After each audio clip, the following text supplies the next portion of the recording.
This is coffee, Alan, don't worry. What? Who am I looking at? There's so many faces on screen. Greg. Oh yeah, Greg. Yeah, no. You can drink coffee in the meetings nowadays. We're not in chamber. So, Mine's vodka, is that okay? oh, quite okay. Awesome.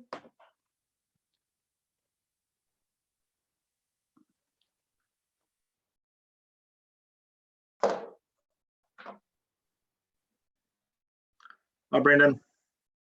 Hi, Alan. Afternoon. Good. Okay, We we're just- Alan. We're live now. We're live now. Okay, everybody, just so you realise we're live. So if you haven't got your hair and your nails done and everything, it's too late. You're actually being screamed out there to the cyber world. So look, I think at this stage, I'm handing it over to Jake to present. Am I, Jake? Yeah.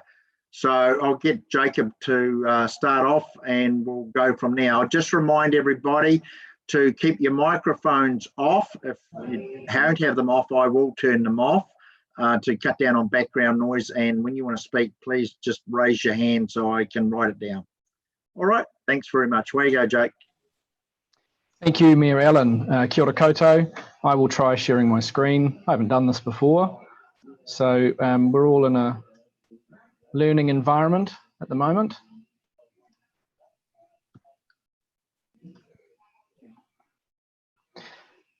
So someone give me a thumbs up. You can see my shared screen. Yeah, it's going. Lovely. Okay. So look, this is, I think it's about the third workshop we've had on our long-term plan. The first one being the one that was chaired by Margaret Devlin. And then we had the excellent session last week that Roger hosted on service delivery work. And when we met with Margaret Devlin and this group, there were two major themes came out of the discussion there. One was around communications and engagement, and the other one was around core services and project delivery. So those are the two big items that I guess we're going to start our LTP workshop sessions on. So the purpose of this workshop, so it's scene setting. It's the beginning of a conversation. It's not to finalize a plan. It's to start a conversation with you about how we should be approaching this and what we should be doing next. So you gave a range of feedback at the first LTP workshop, and that will be presented back to you on one of the next slides. So the purpose of this workshop is to reflect on the feedback you already gave us, and then to go through, I guess, a series of assumptions. So things we think we know, and there's an opportunity there for you to challenge. So this is, assumptions are, I guess, the starting blocks from where we would approach a project like this. There'll be heaps of opportunity for questions. I've only got about 4 slides because this really is the beginning of a conversation rather than me coming to you with a fully cooked plan. So whilst we have this conversation, there's some things I would like you to think about. And so the obvious one is, what do you and your communities need from this next LTP engagement? So, what do you think works? What do you want to see more of? And the other thing that I think we cannot escape when having this conversation is the impact of COVID-19 and how that may have changed our operating model, the way we engage with people. And the question really is, how much is that going to impact us as a business moving forward? You can think of it as a constraint, but also you can think of it as an opportunity to change the way we're operating, like we are right now having this workshop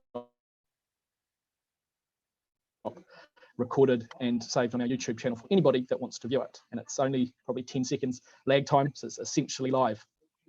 And I guess the final thing I wanted to flag in people's minds was, how can we ensure that everyone and anyone that wants to participate in our LTP can? So this is acknowledging that there are lots of different people with different needs, and one size doesn't fit all. So this is the last slide before our pause, and we can have a bit of conversation and debate and feedback. So I've reworded these bullet points. They're slightly different to the material that was circulated as your pre-reading because I guess I put them in my own language because I was trying to understand them. But this is the feedback that you guys gave us at the 17th of April workshop. There was a strong desire to see us pick up and do better in our role of educating our customers and our ratepayers and residents about who we are and what we do. That you wanted us to be more proactive with our engagement. I guess that's better planned, less reactive. But also there was acknowledgement that we do a lot. And you councillors will recall the reports that Melissa used to bring to Strategy and Finance Committee around all the engagement that we were doing. Screeds and screeds of spreadsheets full of engagements we were doing on projects around the district. So the question there is, you know, maybe we need to change some of our approach if we're not getting the cut through that we would like. There was also discussion around striking the right balance between consulting and working alongside people and then just getting on and doing stuff. And that's a constant struggle that all organisations like ours have. And because we know that if you consult in the wrong way or on the wrong issues, you can irritate people and slow process down. So that's just a general remark around striking the right balance. We also have this debate often around council and around the executive team when we're talking around engaging with the community, about acknowledging that not everyone wants to engage with their council, and some, which we might think of as the silent majority, will only let us know when something goes wrong, and they just want us to get on and competently do our job, and that's okay. And so we don't have to try and communicate with every single person. It's really just about creating ways that people can engage with us if they want to. But having said that, it doesn't take a genius to look at local election turnout results and how low they are, and know that we do want more people engaged with us, because if you know, the more likely you are to vote, the more likely you are to engage, and vice versa. If we can get people engaged in our projects, probably get them more likely to participate in democracy. And also there was another theme that came through from the feedback is that we agreed that that I wouldn't come up with me and my team wouldn't come up with a plan and come and present it to you, but rather we would start by engaging with our community boards and committees and ask them what is it that they want, how do they want their communities to be engaged with. So I'll just pause there and say, particularly this list, can we verify that this is a fair representation of the sorts of things that community boards, committees and councillors have raised with us so far?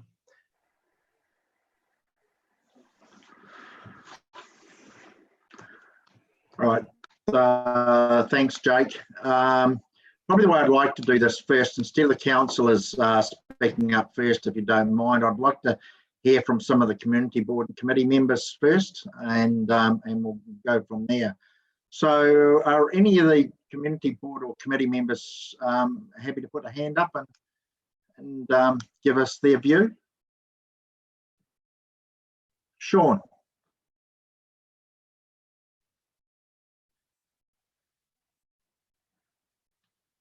Sorry, there we go. Good morning, all. Morning, Sean. So I can't see the items in front of me anymore, but yeah, it was a fair representation. I'm not sure what feedback you want in terms of outside of that. I've got some things around how we can engage better. Would you like me to go into that now, or? Yeah, no, go for it, Sean. So I've had a couple of chats with the rest of our community board about what this might look like, and one of the issues, as I'm sure you're all well aware, is that it's different for everybody. Someone wants an email, someone wants a piece of paper, and someone doesn't want to know at all. So when I think about the community boards and their role, I wonder whether we could be better at having an understanding of what's coming up in the next 12 months with council. Because if we get early engagement, then we get the opportunities to have those conversations with whatever parts of community are requiring to be spoken to. I think we represent a pretty good mix, certainly in our community board, of area, of age, of all sorts of bits and pieces, and hope that we could play a role in getting that out there and getting a better hit rate, I guess. might be a good way to put it. Okay. Good. Thanks, Sean. Can you give me my screen back again, Jake? Cheers. Sue.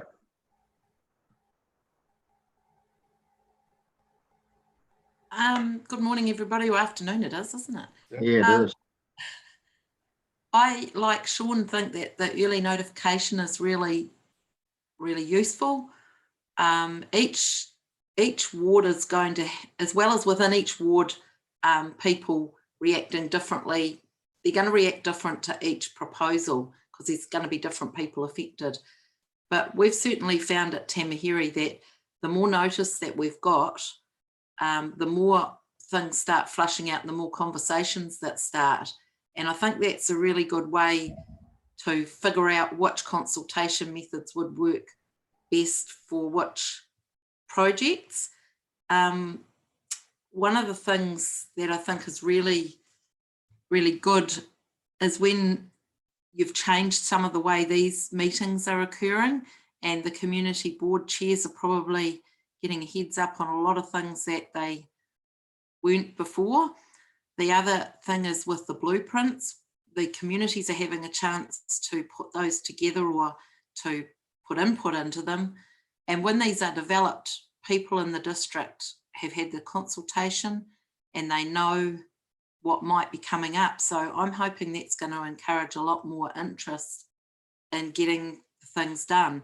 If we can in our LTP give a timeline, which I think is what we want to do, people can get some surety that something will happen, and the community boards or committees can maybe set up their subcommittees for different projects and start and involve people that aren't on the committee, if that's the best strategy, to help communicate within the district.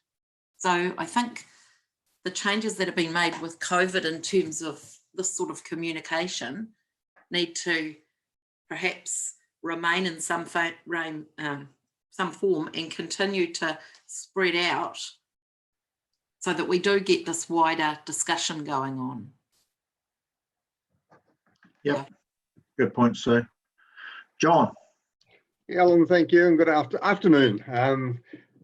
Sorry to be a little bit late. When I opened the invitation, it had no Zoom number on it, so I had to go away and find one. I've done so. Yeah. A couple of points. I think, firstly, not everybody is interested in all council work. So that point there that you had, that some of it is get on with it, I think that's true in a lot of cases. I think the second thing is that definitely in Tika Ora or Tika Kōwhira, depending on which you like, information evenings seem to get a pretty good turnout. And there's a lot of face-to-face in those, and we've had one with the blueprint, or we had a couple with the blueprint, and we had one with Lakeside, and a couple of hundred people turned out to that. So I think when it's specific, it's actually a way of keeping in front of people and giving them a chance to come back with information. The generic run-of-the-mill stuff, there's some interest, but not a huge amount. And I don't think people want to waste too much time. They're pretty busy anyway, but when it comes to something specific, they're into it. Good point, John. Greg, have you got any comment? I agree with actually what everyone's been saying. Very much business as usual. We don't need to worry too much about, but it's the larger ticket items that have some effect on the ratepayers and the people who are paying rates via their rents. So we need to keep everyone in the loop, but yeah, only for those higher value items. Okay. Hey, look, I've got 30 people, only 25 on screen. So is any community board or committee off screen? Gabrielle, are you there? Oh, David, you've just popped up. Yeah, I'll turn my mic off. I thought it was a good summary from Jake, and I do agree that most people really only connect with the council when something goes wrong. So they want to complain about something, or they have to pay money, which they don't particularly want to do, or do some paperwork. My thoughts around engagement is I'm not 100% convinced that we, the royal we, that the council and everyone else and the community boards actually want engagement. Because when I look at, say, for example, my community board agenda, what we do is we tell the public that they're welcome to engage, but they can only engage for the first few minutes, and then they have to be quiet, and well, we get on with the real meeting. And the same goes with some of the consultation type things that I've observed. People come in and don't do a particularly good job of explaining what they want, but they have to work against almost the decision that's been made, and they have to come up with a really good argument as to why that decision shouldn't be made. And so to me, the incentive is really for the engagement not to go on. And there's an undercurrent that I would see that engagement is not encouraged. We might say we want engagement, but we don't necessarily want to give people time or let things get messy as people engage, or encourage people to actually have their say, because that means we might have to change what we do or change how we think, those kind of things. So that's kind of where my thinking's at. Right, thanks, David. Are you there, Gabrielle? Mayor Allen, she's just running a little bit late, so it's Okay. good to hear. So she is definitely going to be on, and I know that she will certainly have probably a perspective from the Raglan Community Board. Yeah, okay, we can come back to Gabrielle. All right, this case, I'll open up for councillors and their view of the world. Axel? Can I just to refresh, there's some more slides with the sort of where to from here stuff. So I guess the first the first conversation was really what I've said so far in terms of reflecting back to you what I think I've heard. Is that accurate? So if we just want to limit it to sort of verification of what we've seen so far. Yeah, okay, so that's what we're looking for here based on that. So Axel? Yeah, thank you for that. Yeah, I guess, Jake, two thoughts. One is that the part of the pre-reading talked about some of the context before we got into the, the reflections. And I think that in terms of relevant engagement, that point around sort of 2 points really, what we do as a council, what we do, and what are our core services. That discussion, that story is important in terms of engagement. I sort of feel like that should be captured in the reflections as well, because if we don't do that part, the way in which we engage is still not relevant or hitting people. So I think trying to reflect that part into your reflections on the summary sheet, to my mind, is important. And secondly, it's sort of an extension of David's point, I guess, is that engagement is not just about communications, as you very well know. So I think the earlier discussions we've had around devolving power, money, control from council to properly structured and organised groups such as community boards, community committees, is also an important way of making engagement work, because then people want to get engaged because there's something in there for them. In other words, they can get on with a project that we might have collected a targeted rate for, or money's come through the LTP or whatever. That's how you get really turbocharge it, because now it is highly relevant locally. So it's not an engagement tool, but it's an important path to engagement. That would be my two reflections. Okay, Lisa, then Jackie. Thank you. And following on from Axel's comments, I think I probably really support that, Axel, around those 2 points. And I think, and also the point, that Gabriel had articulated at our last LTP workshop is, rather than already going out when we engage with our communities with a prescribed what it is we're going to go out and talk about, we ask the community what it is that they want us to engage with them in a way. And I suppose if I look at, and I'll use Raglan as an example, when we looked at how many people voted, and we increased our voting by 10%, which doesn't sound much, but is actually quite a lot over the last 3 years, in the last triennium. And part of that was the community board was highly engaged and strategized. So it's like a dance between us as council and our communities, and coming together to be able to waltz properly, is that we as an organisation need to listen to the wisdom that comes from our communities and support that whilst doing our core business. And I know from the community board, that work that we did on Raglan Naturally, revitalising that community plan, and what we did as council to support that process over the last 4.5 years has resulted in a higher participation with the community and those who have stood for the board itself. So it's finding that balance, and it's almost that impossible balance in some ways, but it was that relationship and that blossoming relationship between the council organisation and staff and our community board and our community plan with the blueprints that have really, I think, galvanised that relationship. But anyway, thank you. That's all right. Thanks, Lisa. Jackie? Yeah, thank you, Your Worship. A couple of points. I agree with the sentiment of both Axel and Lisa and the community board chairs. I think, yeah, I'd come back to your list. I think one of the things I want to pick up on that, though, Jacob, number one was the business as usual, the LTP projects, delivering them on time.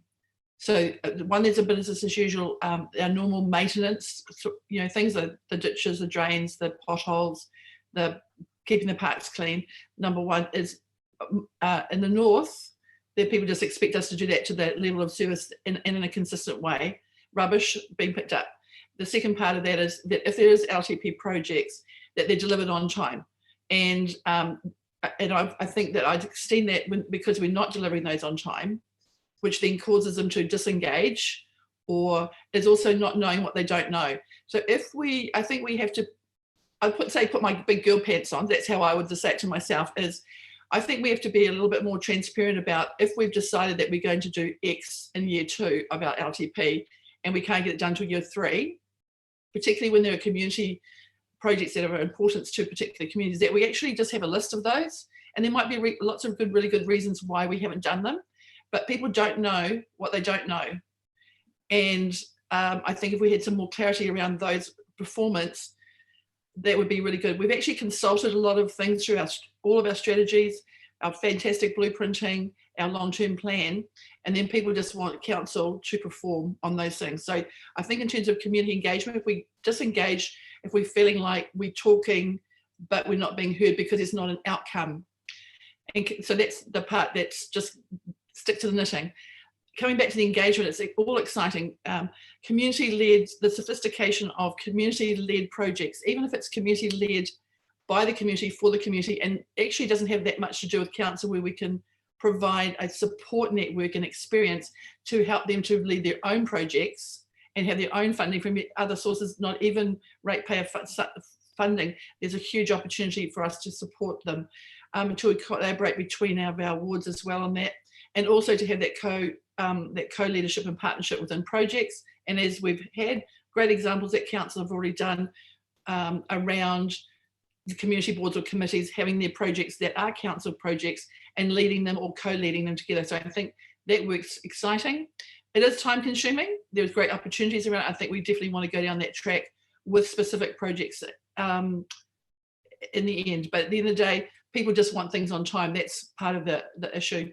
I'd also go back, when you're talking about what do we engage with and how, I think we all have a good sense of that, and you know, you're the experts in that, but also I think we can get some help from data and experience. Like our local LGNZ, local government, have done an inordinate amount of research onto what their understanding is of, what people's understanding is of local government, and what they think that we do as opposed to what we should be doing, and the levels of engagement. So even 2015, 2016, there's some great research papers that give us an understanding, give us a priority of, you know, roading and parks are high, and, you know, dog control might be lower for most people. So I think we should go back to some of that research that's already been done and really just check that we are in alignment, not just with our communities, but just a general sense of that empirical data.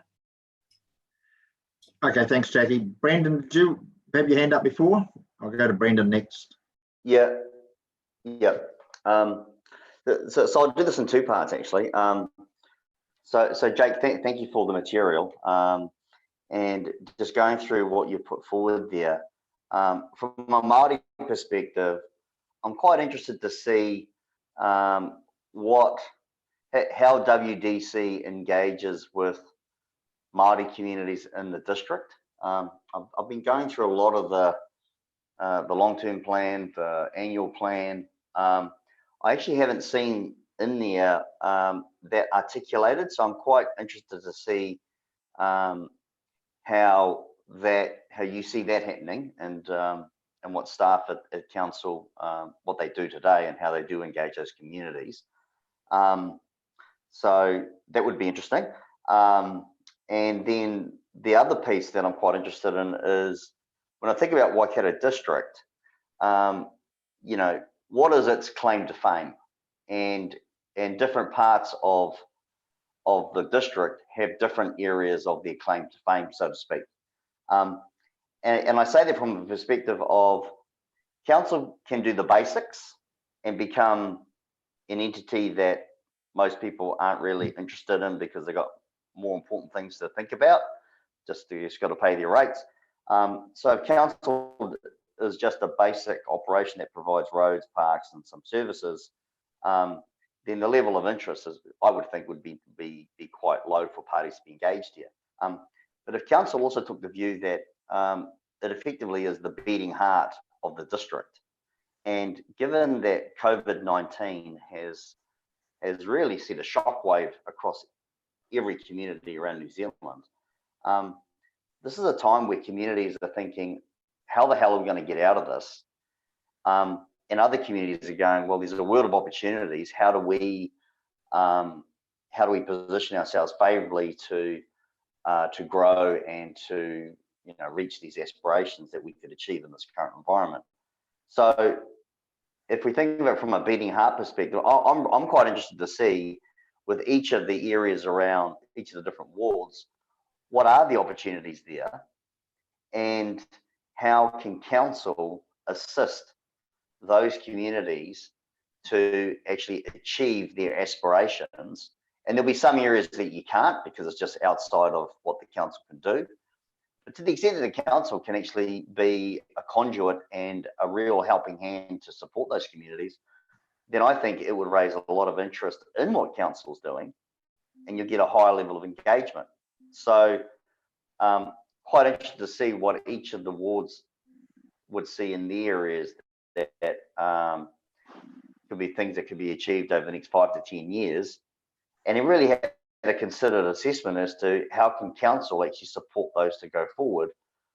When you hear about things like the Provincial Growth Fund, and you hear about Te Puni Kōkiri out with their whenua fund, how can council be really quite engaged in that process, and help its communities to basically engage such entities that do want to find areas to invest in? Thanks, Brendan. All right, I'll move to Janet. Thanks, Mary Ellen. Well said, Brendan. I think you have hit a few nails on the head. And with our blueprint process, I think we were trying to get to the heart of a lot of the communities and get a feel for what their aspirational goals were. But that's another topic. We'll get onto that at some other point. Back to the discussion that Jake wants to talk about, the points you want to know if the list I thought is right, and I think it pretty much does reflect what that first workshop said. And I think in particular, we should concentrate on the education part of that list and explaining the levels of service. We've all talked before that we could look at different levels of service, but people don't really know what that is. Even with basic core services, they don't know what we mean by level of service. And I know some of our meetings, we've talked about a gold level, a bronze level, a silver level, depending on the affordability and the desire of each community. And that's complicating a basic service, but like bringing up the metal roads, for example.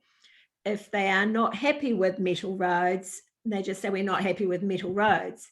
But if we delivered a gold service on metal roads, does that mean they'll be happy, or will they still not be happy? So I think it's about education and understanding what their needs are. So I think that's really the key. But Jake, yes, I think you've captured quite a lot of that first workshop. Thanks, Mary Ellen. Jan.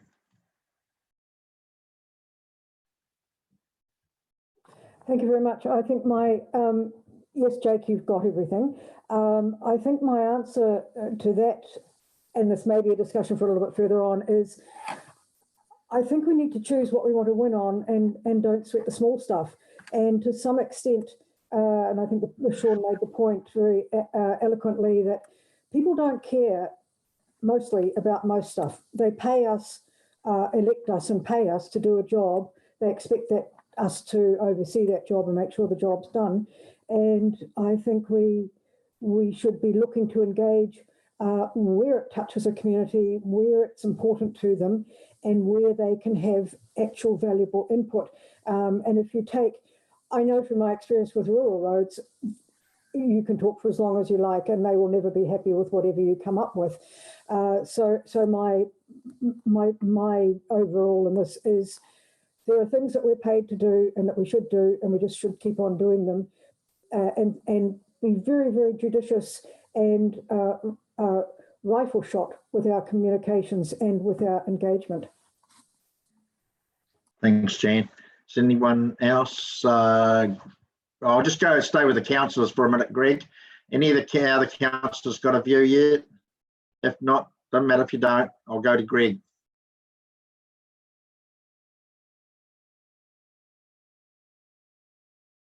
Oh, Shelley. Okay, Shelley. Thanks, mate. I think in answer to you, Brendan, we have to be really careful that we don't diverse into becoming a social welfare department. What Jan said is pretty much on the ball. They believe they're paying us to provide services like infrastructure, and that's what we need to stick to. But Janet is right. We need to be a bit more careful about our focus on what we're doing. We can't spread ourselves too thin, and that's what the public are expecting. I believe we need to concentrate on who our basic customers are, and we need to satisfy the public face of council, and they don't know what we do. They don't understand. They expect us to cover everything and to do every job possible. But if we were able to educate them, to explain more explicitly exactly what we're responsible for, then we wouldn't get so much flack. Right. Thanks, Shelley. Greg? I think it's really important that we don't say we're going to do something and over deliver and over promise and under deliver is the words I wanted, and also that when we do something that we do it right first time, because there's nothing worse for ratepayers to see than like even a road repair coming back and back to the same problem. Get it sorted the first time, otherwise people just think we're wasting their rates. If we do the job properly first off, people are happy. I think that's what we've got to target. Bang on the money there, Greg. Totally agree with those comments. Is anyone, Carolyn, no, you're right. Anybody off screen for my screen? If you do, turn your microphone on and you'll pop up on my screen. Has her hand up. Oh, I can't see her again. Hi, where are you, Gabriel? Hi, you've turned up. Hi. I've turned up quite late to this meeting. Yeah. So, you know, I may be a little bit off, but I'm just trying to be involved. So sorry for being late. You're obviously talking about engagement and education, and I've just got these documents in front of me. So my feeling is that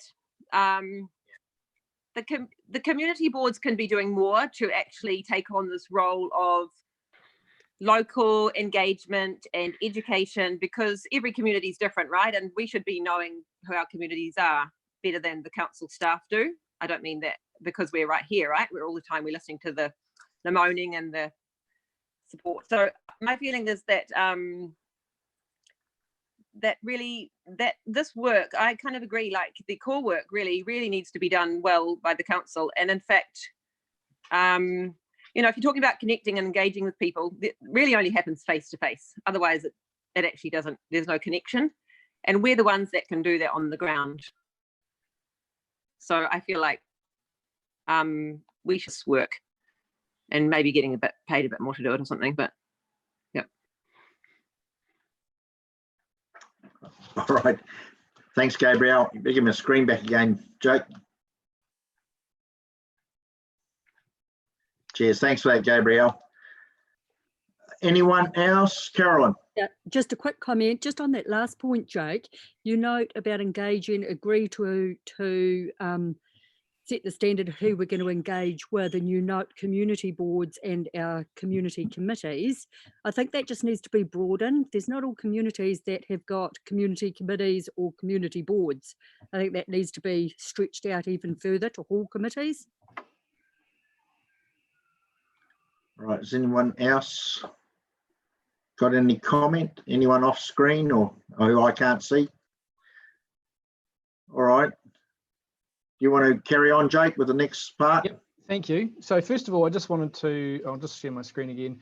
But I just wanted to reflect some of what I've just heard, which I think is really, really good. And there were a number of themes that came through. So one of them was around, you know, it's not just about what we say. So communication engagement isn't just about having better words. It's actually about working with our communities so that they are engaged, literally engaged with us through community boards, committees, and other means, because those people will feel like they know what's going on and that they have some influence and that they have some control of their destiny. And so that leads to the next point, which is around further empowering community boards and committees and communities to do things. So I think that was quite a central point. So that was sort of around, it's not about what we say, it's actually about what we do, which goes on to the next point, which was around, so all of those things I just said will increase people's engagement. But then there was also points raised about getting on and doing the basics well, focusing on those core services, because when we do them badly, we will create disengagement. And then finally, there was a point there that sort of Brendan raised, which I will touch on my next slide, I think, which is around focusing on the local value add. So it's actually looking at our individual communities and saying what's special about those communities and how can we give that more prominence. So I just wanted to summarize, that's some of what I heard back from that feedback. But I'm just going to go to my next slide. So this is really picking up on some of the things I just mentioned, but it's really about what we already know, what we think we know. So last year, my team worked with a consultant who met with some of you, some councillors and some community board and committees, a woman, Elizabeth Hughes, and to do a bit of a review of our communication strategy. And some of the themes from that strategy were shared with you as part of the pre-reading for this. And just, I'll touch on some of them, but not all of them on this slide. So one of them, here it is again, as we said, we must educate our communities about what we do, core services. But one of the challenges that we have, particularly for our council, is that educating our community about who we are is hard because of how large and diverse we are. So when you talk about Waikato District Council, first of all, most people don't know what Waikato District is. If you live in Hamilton or Auckland and you hear of something called the Hamilton Council or the Auckland Council, you can get that, you understand that. But Waikato District is it's an anomaly. It's a large land mass that doesn't have one community. It has many communities. Some of them are connected to each other, but mostly they are not. If you live in Tamahere or Raglan or Tuakau Pocono, you have very little awareness, understanding, or interest in what is happening in those other communities. So the more we talk about Waikato District, the more we confuse people and the more we can turn them off. So we can have the best words, the best communication plan, the best comms staffers, the best flyers, the best website in the world. But if we are constantly trying to convince people to engage with something that doesn't mean much to them, i.e. this Waikato District, this very large area of land, we will continue to struggle. And that's where the work that my team's been doing on a strategy and what hopefully we can pick up through this LTP engagement is this idea of localism. So people care about their community, and we need to be able to speak to people more directly about the stuff that impacts them and less about the stuff that doesn't impact them, which turns them off, disengages them. So localism is the buzzword in local government at the moment, and it is particularly useful for us as a large diverse district to talk about. This means looking at tailored and specific approaches to engaging each town or ward, and that might be very different, and one size does not fit all. The last point here on this slide is around acknowledging that we have to have lots of different ways of communicating with people, engaging with people, including ways that are not online. So when we get to the next slide, we'll talk a little bit about the impact of COVID-19 and the growth of digital channels. But what is really important and was highlighted by David White's paper on digital poverty that he circulated a few days ago was that we have a large section of our community that don't have access to the internet. So digital engagement and communication cannot be the only solution, despite the fact that it is the fastest growing, the cheapest, the safest, and the easiest. So I'll just go through these points and then we can basically pick up on the discussion of where to from here. So COVID's changed the world, it's changed our businesses, it's changed how we engage with companies and with each other, and it's pushing more stuff online. Here we are having a meeting on Zoom that we wouldn't have dreamed of having 3 months ago. At Waikato District Council, digital and online engagement is growing rapidly. So for example, our website each month receives approximately 25% more hits than it did in the year previous, and that's been growing that way for some time. It's cheap and it's easy and it's safe when you've got viruses spreading around, but it also allows people to engage from the comforts of their own home, particularly if they can. But yeah, I've talked here about how we have to split our efforts and spend our time and our money and our resources proportionately based on what each mode is likely to achieve. And so one of the things we need to do as part of our LTP engagement planning is we need to review our significance and engagement policy. So a policy simply says what we will engage with and really outlines the triggers. And one of the things that we need to, I guess, bed in or change is whether we want to change the settings of our significance engagement policy. Finally, I think that one of the discussions that's important for us is to have, and has already been raised today, is around the role of community boards and committees and councillors. So again, the organisation, Waikato District Council, can create products and we can send stuff out, but ultimately it's people with really strong networks in the communities that are actually going to be able to get people engaged. So we'll stop there. It's quite a lot of material covered. All right, thanks for that, Jake. I might say a few words myself now. I've written down a few things on different ones that have said something, and I'll probably go to your last point, Jake, in relation to who are we, the Waikato District. And why I say that is, I don't know how many times over the 9.5 years I've been mayor that the people I've dealt with, both within the region and outside the region, think I'm the mayor of Hamilton. And I'm actually not. So that goes to the point of actually identifying ourselves. Quite frankly, I'd rather be the mayor of Waikato District than Hamilton. Better people here. So in a lot of cases. So yeah, so that goes to identity as an issue. And I think it's has been a prolonged process around people don't actually understand what makes up local government, where the councils come from and actually who they are. So when I talk in my role as chair of the Mayoral Forum about other councils within the region to people from outside, their eyes glaze over because they got no idea where these councils sit within the frame of the Waikato. So an identity thing. Probably if I go back to some of the earlier points, and I'll pick up on one that Sean raised around early engagement. Yeah, look, I think that is something that we've always been striving to do, Sean, and I think it is something that we've got to do better. I think when there are projects that are actually, and I'm talking about projects primarily, are in our LTPs, that we actually need to engage early, firstly with the community boards, and actually and move from there. Probably, and then that moves me to the next step on a comment that Sue made around more local engagement. And I actually think, just listening to everybody's comments of the first round, and what I'm thinking now, and it's been referred to as how we're engaging with our community boards and committees now through Zoom, that I actually think that there's a position here for the council to work alongside the community boards, because I think, and the committees, because I think everything we deal with is localised.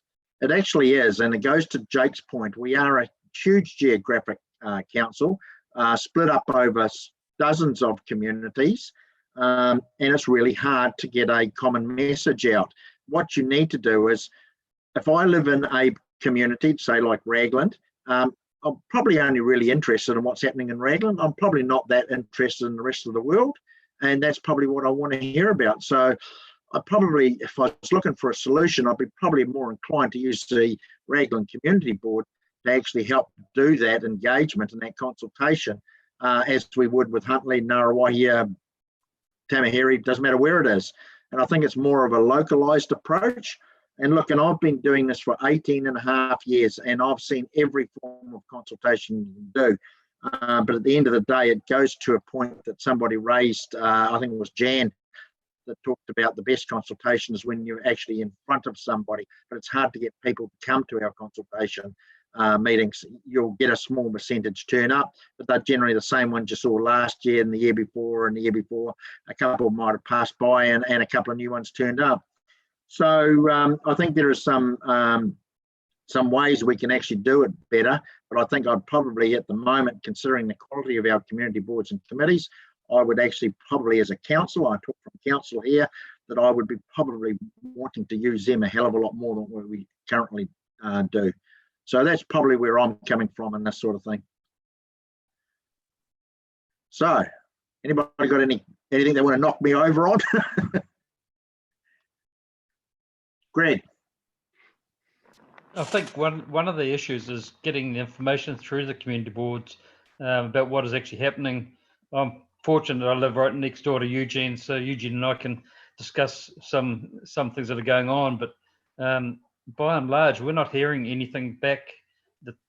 And we've been a bit unlucky. We had Christmas after the election, and then we had COVID, so that probably has slowed things down as well. But it's, again, we need that one-on-one or face-to-face discussions with people who know what's going on, rather than trying to read screeds and work out what's actually being said amongst all the all the words.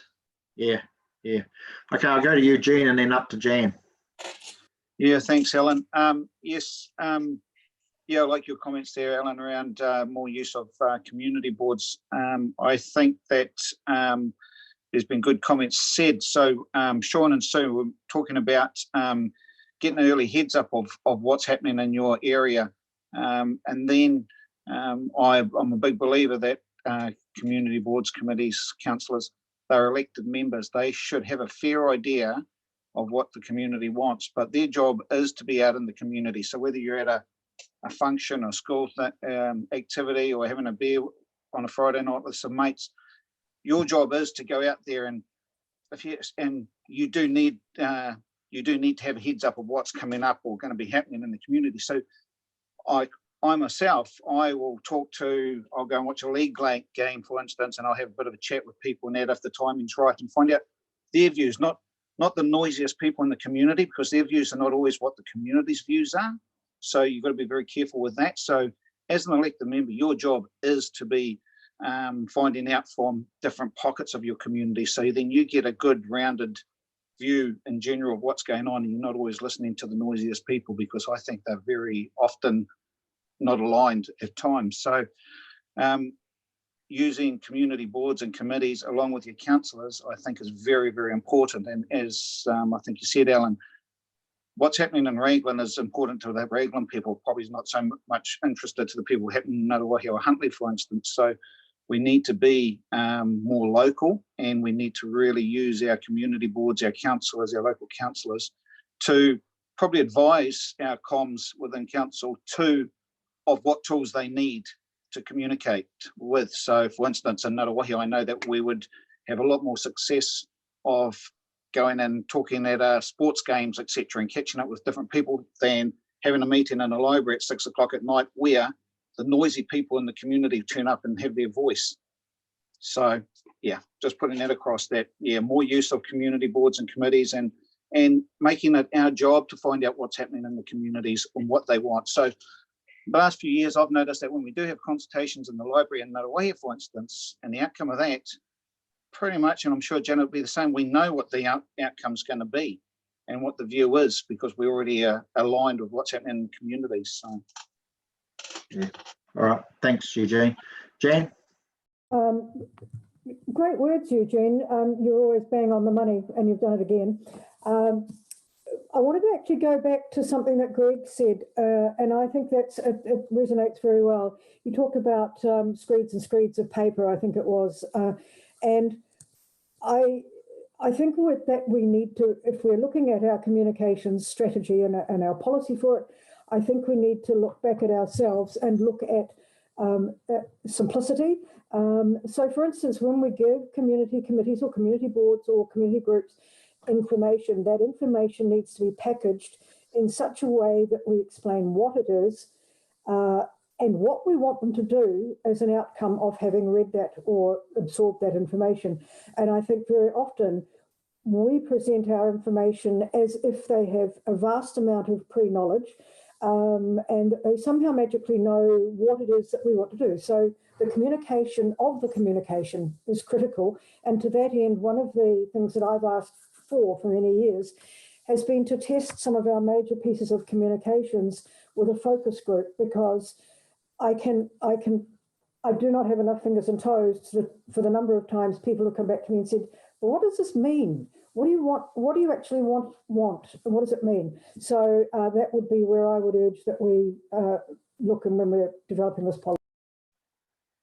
Okay, thank you. I'll got a lot of hands up now. I go to Jackie, but keep it short, Jackie, or I'll cut you off. Not too long. Then John and then David. So a couple of things. We've discussed this back when we did the Tuakau District's community plan back in 2012 with council staff at that stage, was a database, and it coming a bit like what you're saying, Jan, but in a larger scale. We have the technology now, it's cheaper, but actually a database of people who want to engage, and I mean in multiple people where, yes, there's a certain amount of database management, but then if we want to, if they want to engage with us, they become like a research group but in a large scale, and then we can just send some information out into those people. There's quite a lot of interest in doing that sort of idea where, yeah, multiple people from different walks of life or different aspects of interest in our community also were able to engage just on that and feedback with a prompt through the email system. Right. I think, yeah, community boards and committees obviously are valuable, but as a district that's 60% rural, we want to also be cognizant of how we engage with getting that information back from all those rural areas. And we're talking also small communities, not just farming and horticulture. And I touched on something that Gabrielle said, community, just like councillors and the mayor, as well as community boards and committees, we're there for governance decisions and less for operational. And unless there's going to be some mechanism where there's more payment for that, we can only support some of those people who are already volunteers with that capacity in their own lives and running their lives as to how that we manage that. So there's quite a few questions, but it's definitely some opportunities along that. I think, and also things like stakeholder groups you talked about, where obviously the business stakeholder groups. But I think if you actually ask people, do you want to be on an online forum on an ongoing basis, people can opt in and out, I think we'd have a lot of opportunity to engage with more people. We're building one at the moment. Yeah. Good. Okay, thank you. Okay, David and then John. I just wanted to add to what Jan was saying about focus groups. I know in Huntly, watching my kids go through the education system, that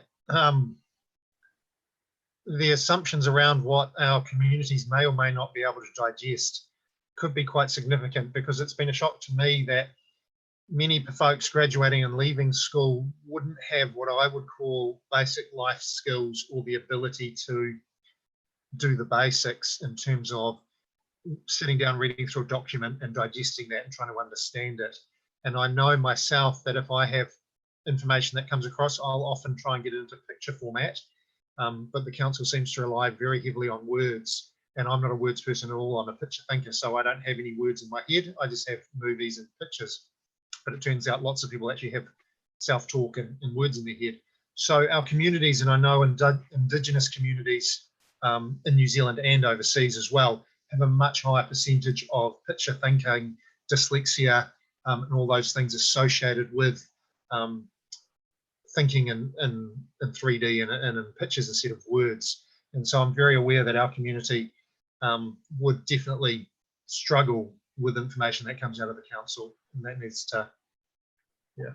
So. Thanks, David. John? Thanks, Alan. Very simple point, and that is that all information is not the same. You're dealing with a lot of information that is council stuff that rolls over even in the long term. Most of the people and most of the committees don't care about that. Passing interest, that can go on a digital format and people can look it up when they want to. The stuff that lights people up is something that's local, something they can have input to, something that is not business as usual. So in the slides that came up, I didn't see any differentiation between the information. It's as though all council stuff is good. I tell you that from a local community point, that is not the case. We all get too much data from around the world. What we want is a filter that comes in and says, this is specific, this is something you can have input into, go for it. And that's a filter that should be in the slides. I would recommend either focus group, as Jan was talking about, or some form of filtering that so it's relevant to the community, so that you're getting people focused on things that are relevant to them. Don't try and put all council stuff through community committees or boards. That just is an overload of data.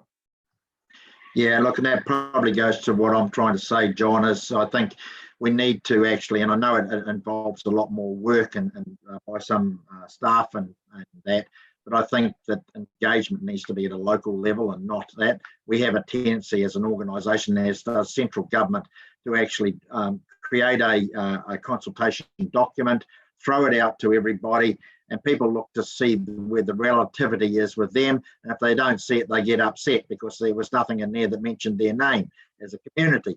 So, but if you were actually just putting out, say, I'm not saying put out 20 documents, but I say if you actually got that community to actually do that consultation in conjunction with the council, but let the community boards actually and the committees that have got that ability to actually facilitate that and have that discussion.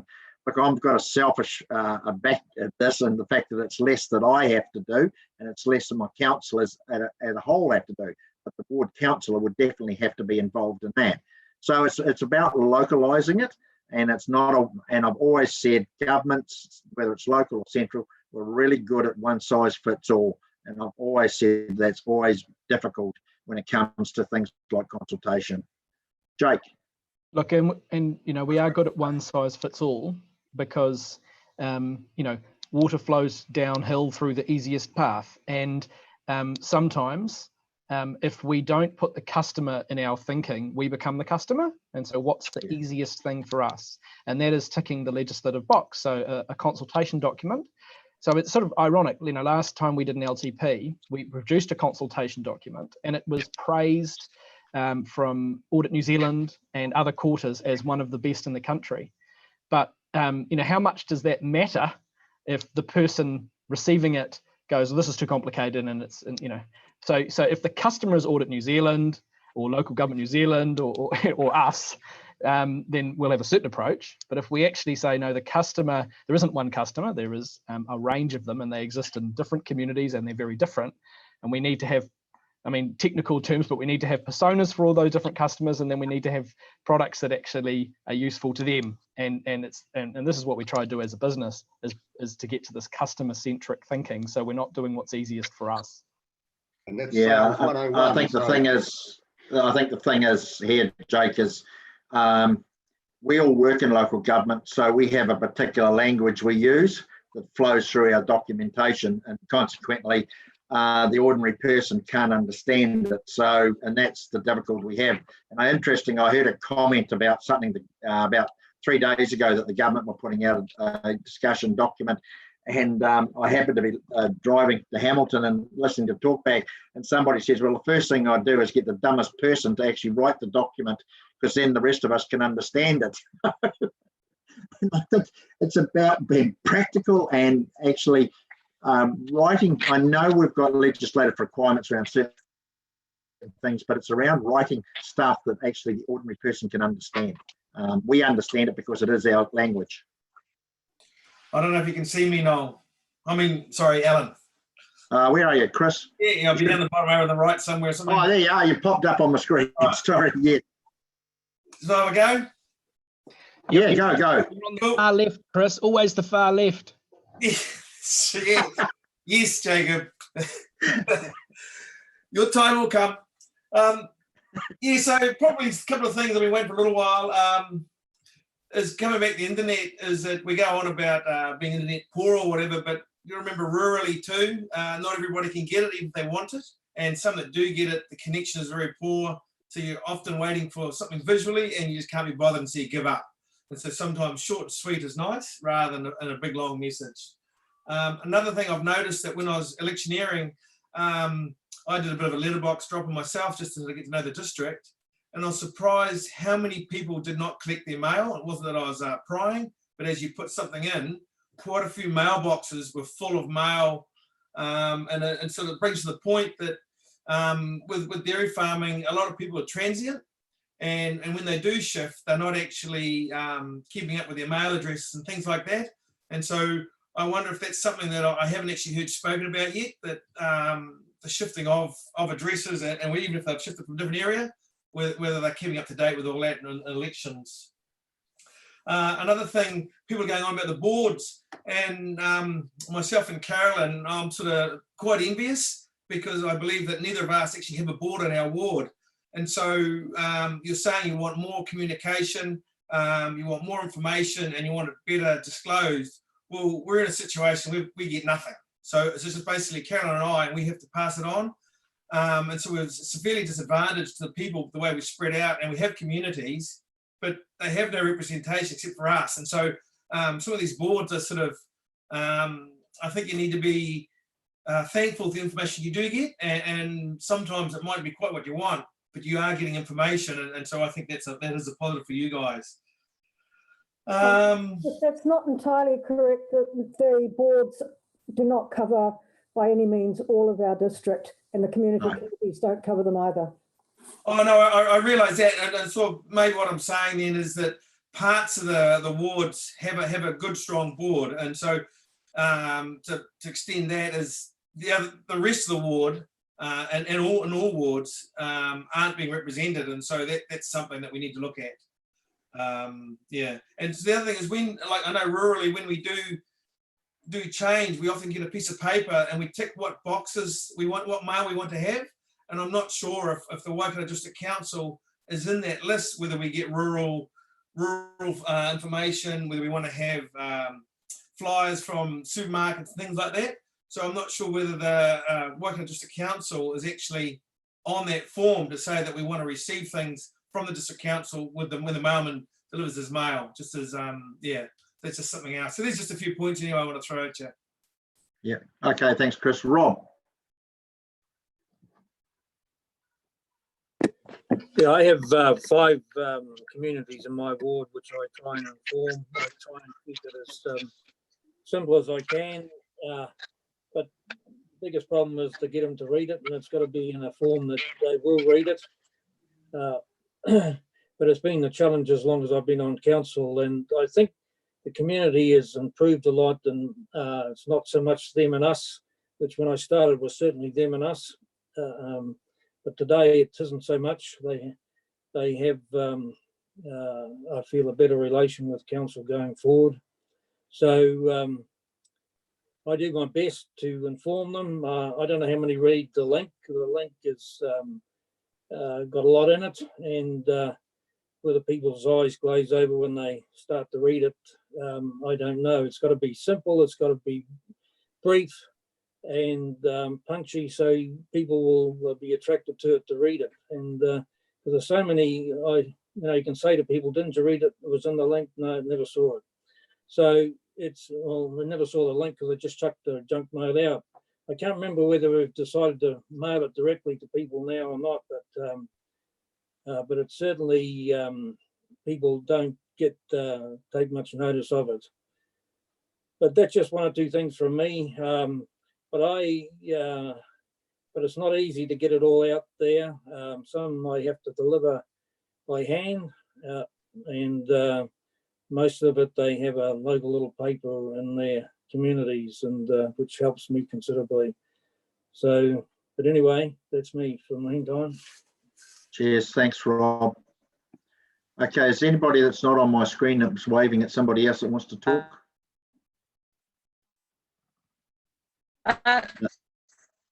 Is that Gabriel?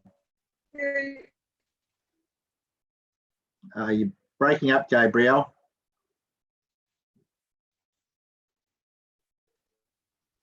Sorry, Gabriel, your connection's pretty poor. At the end of copper. Yeah. There? No. Okay. I'll have to leave, Gabriel. Sorry, Gabriel. Gabriel. Yeah, it's not strong. You'll have to improve your signal, Gabriel. We can't get you. We got a frozen picture. Sorry. Anyone else got any comments? Tony? No, he's disappeared. Yeah. Anyone else? Jake, back to you.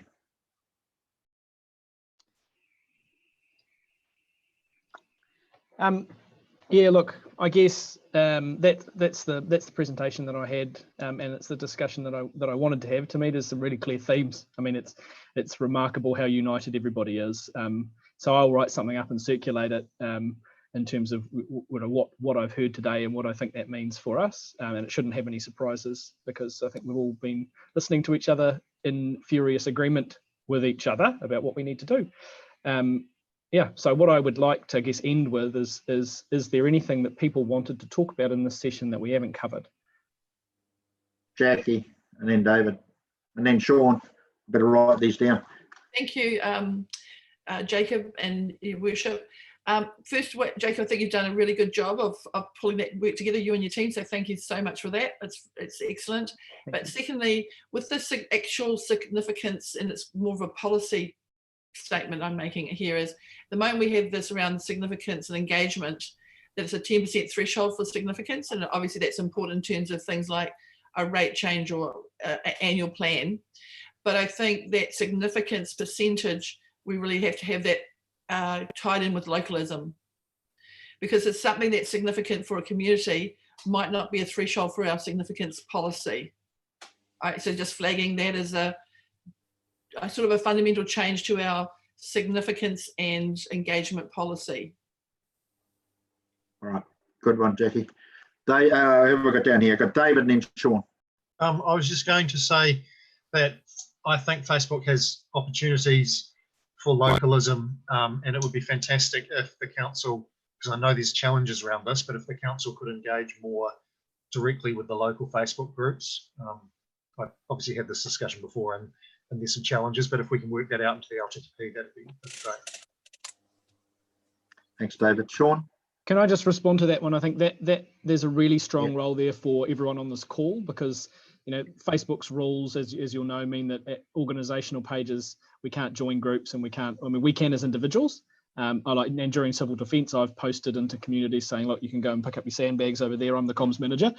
But that really comes down to all of us here you know, we can create messages and we can have good information on our website, and we're going to set up this, you know, an online engagement tool, which will be really customized. But then we need all you guys out there on those community pages. And I guess one of the things is that we could identify where we don't.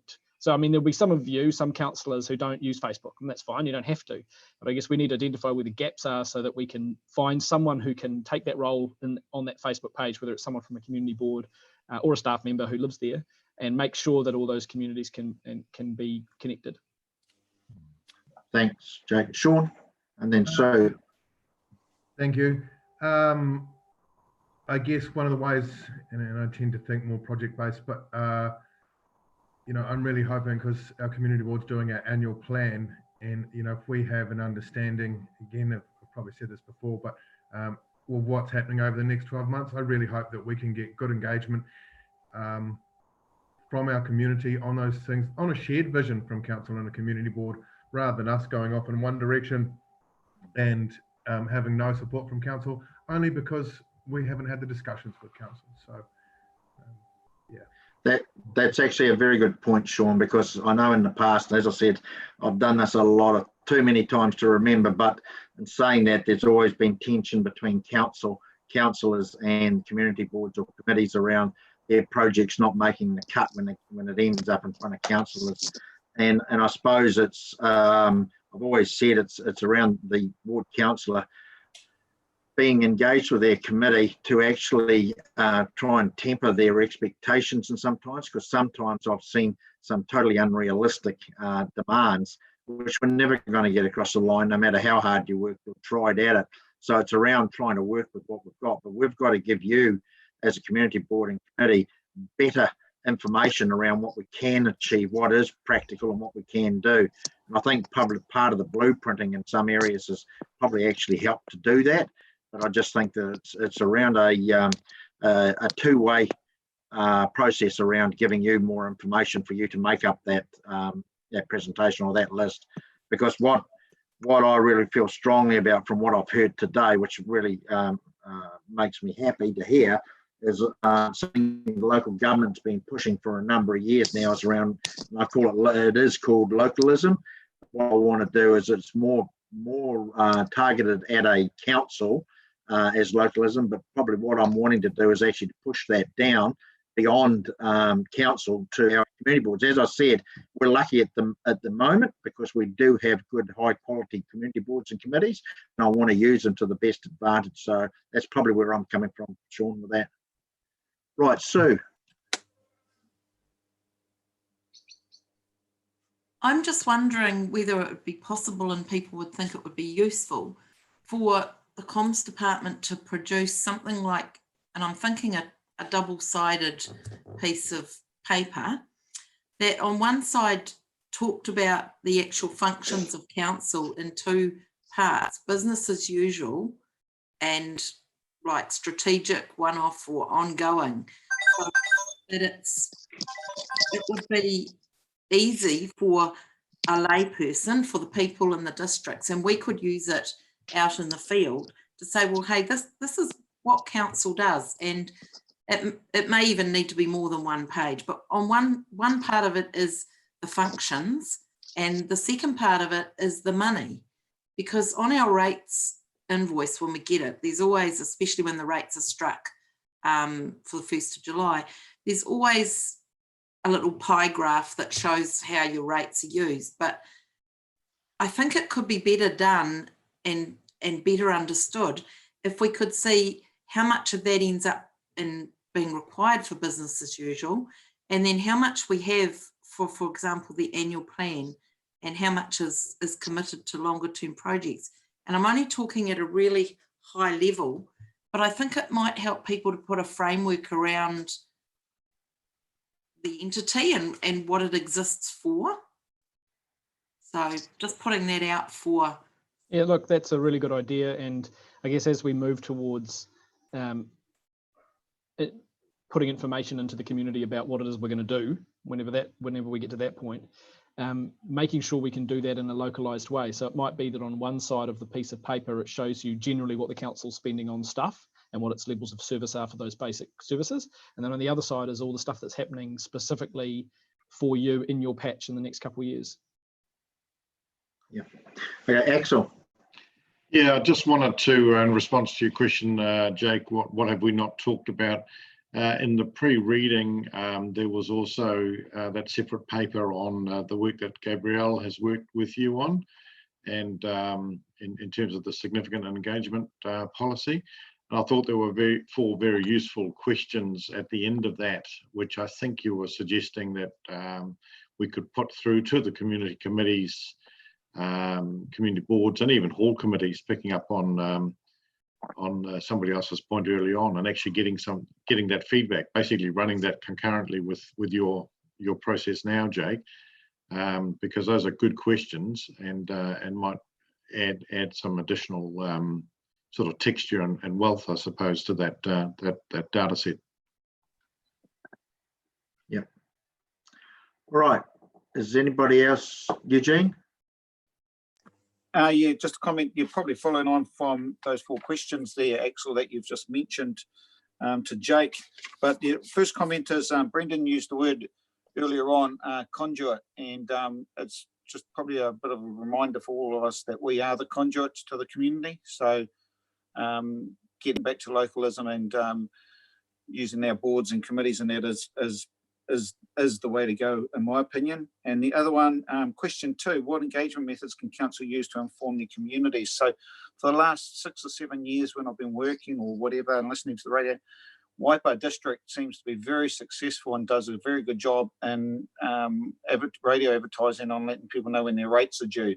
And, you know, I've known for the last 7 or 8 years when Waipa District's rates are due. I don't know when ours are because my wife sorts that out. But the other thing is driving down to Napier yesterday, and I noticed going down here through Taupo council area was advertising their rates, and then when we got into Napier, same thing. So I think it's a platform that I don't think, or I've never heard WDC use, and I think it's a very good platform to link in with the rest of our communications. So just a comment. Yeah, look, I'm happy to. I started my illustrious career in radio, so I'd love to get back into. Maybe I could even make some clips myself. I don't think you'll make the breakfast show there, Jake. Excuse me, could I just say something? I don't know if I'm back on clearly now. It's Gabrielle. I can hear you, but I can't see you. That's okay. You know what I look like. I mean, I don't mean it in a smart way, but I know, Gabrielle. There you go. Okay. One thing that's just, you know, as I'm actually wasn't able to talk, so maybe that was a good thing, and I was listening more,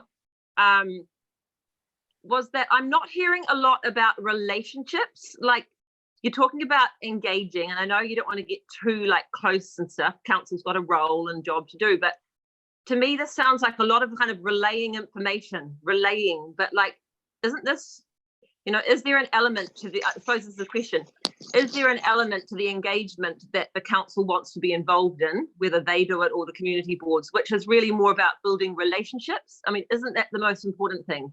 To me, it's like it sounds like we're talking about how do we get information out to people. It's not just about information, it's about engaging and building relationships with people so that when there's a consultation or when people are putting forward something that's important, that works smoothly, you know. Anyway, just throw that in there. But also just wanted to say that I met up just on the street in terms of engagement and how that really works. I met up with a 23-year-old young man in our town who I've known and through Raglan naturally over the years this morning. And, you know, I was talking to him about a community board meeting going to be online next week. And he's like, oh, that's really cool. I might join in. And I'm like, yeah. And he said, can I pop round to your house later? And he just lives down the road. And can I talk to you? I really want to be involved in youth stuff. So to me, like, you know, this is where it happens. It's the face-to-face, and the council can't do that. Like, you can't do that job as you can't do your core business and do that job. It's impossible. So it's almost like the relationship building has to happen at the community level. The information needs to be fed to the community boards or whatever, so they can. So it's like, anyway, another couple of things is that we're going to set up a Raglan Community Board website page. Been wanting to do it for a while. We're just going to set it up to have a local web page, which we'll talk with the staff about. I've also did a lot of work in the last week since our last LTP meeting, and put together a kind of engagement processes document, really building on the work that Roger had put together in his presentation. And you said something earlier, Alan, about early engagement, and I definitely kind of reflected a lot on that. So I think there's a lot of work to be done, you know, and would like to work with whoever on it, really, because I can see that, yeah, like we can all, you know, I think we're all hearing and seeing that something has to change. So, and one question I had for you, Jake, in terms of the significance and engagement policy, is that other community boards normally included? Because obviously they might have a different engagement level than the council staff. So would there be kind of a section in that policy that actually talks about, because, you know, we're part of local government, right? So would we be a part of that policy? That was a question I had for you, Jake. Yeah, so in short, community boards and committees and councillors tend to fall most often at the higher end of the engagement spectrum. So that's where the engagement spectrum is useful. So it starts with inform at the low end and ends with empower. So the decision maker is the empower, and, you know, people you work with to identify preferred options are the people that you collaborate with. People you might hear from are those you involve. People you might consult is one level below that. So that the way that engagement spectrum is used is that a community board would be someone you'd identify as a stakeholder when you're putting together your plan, and that you'd probably have them quite often at that involve, collaborate level, if not on certain issues, the empower level. So yeah, they get, I guess you get treated as a really important stakeholder. Yeah, thank you for that answer. That's not actually what I was asking. It was more that, so the council will have a policy about how they engage, right, in their projects and things. But the community boards are part of local government, and we will engage with our communities and with council and stakeholders as well. So what's our engagement policy? And that's what I was trying to put together in my process document. And shouldn't that be included in the council's policy? Because we're all local, you know, I mean, you need to know, like, to me, it should all be in the one. Like, I'm not talking about you engaging with us, but what's our engagement policy? Because that's the problem all along, is there's no consistency in the community board engagement, and it's just a joke. I mean, it's not a joke, it's wonderful, and it's great fun, but it's got to change. Melissa, do you have anything that you want to say on that? Or is this a case of, look, that's an interesting point and we need to consider that in our review? Okay. Up there. Gabrielle, I just wanted to respond to the first point you made around relationships being what is so important. And I guess I feel that message came out really strongly, right, particularly at the beginning of our conversation, because we kind of talked about the two main things that we can do to increase engagement. And one of them is really basic. It's be better at what we do so we annoy fewer people, right? That's the delivery of core services and meeting levels of service and getting things done on time. So that's sort of basic. And yeah, of course, we will try and do better at that. And that's where Roger's presentation started last week. But the second area was when you work with people and empower people, that's how you get them engaged. And so it's not about, and I said, we don't need better words, although we probably do in some cases, but better words is not always the answer. More comms people is not always the answer. More flyers and more websites is not always the answer. It's the relationships and the trust that is engendered when people in the community are engaged, and you've got a really good community board and good counsellors, and you've got local people involved in projects and all of that. So I think that your message is received loud and clear. All right, we need to wind this up. Probably just on that point, I hate to dwell on it, but as I said to you earlier, I've been around a long time in local government, and I've seen all sorts of consultation and with community boards, with communities and that. But I think one of the things that brings back to memory from many, many past years ago was around community boards and their ability to be able communicate with their communities, because I've seen some horror stories in relation to some community boards and committees and them not being able to engage with their community. And I think that's why I refer to, I think we're blessed at the moment to have very good across the district, because it hasn't always been the way. And that's probably why my attitude as a mayor has actually changed towards using that far more, because I'm far more comfortable using that format to actually get the outcome that we're all looking for.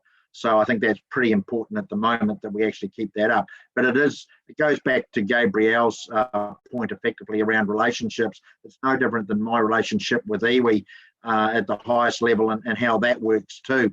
It's important that you actually maintain a relationship, but it's also, as I say to them, I won't always agree with you, but we will agree to continue on.